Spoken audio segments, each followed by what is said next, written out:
Total na 1.8 milyong pesong kantidad din pigtutubo na shabu o 275 gramo anasam sa kampigkas ng bypass operation sa barangay Poblasyon si Roma, Camarines Sur, kasabagong alas 13 maagahon, Desyembre 7. Arestado sa operasyon ang tulong individual ng mga residente kang probinsya ng Camarines Sur, asin duwang taga-albay kung sa insaroan menor de edad. Basado sa impormasyon, antes ang operasyon, haloy ng pigmamanmanan kan otoridad ang mga sospek. Tulos sa mga ini ang bagong luwas pasan na sa kulungan huli sa illegal na droga.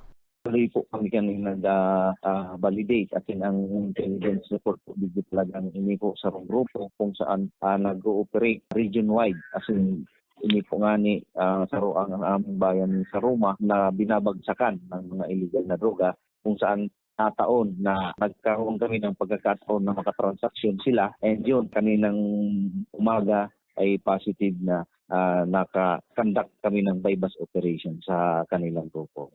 Naaresto ang mga sospek kan pinagsararong puwersa kan Provincial as in Regional Drug Enforcement Unit, katuwa ang Siroma Municipal Police Station. Sa presente, nasa kusuriya pa kan Siroma MPS ang mga sospek na maaatubang sa kasang pagbalgar sa Akta Republika 9165 o Comprehensive Dangerous Drugs Act of 2002.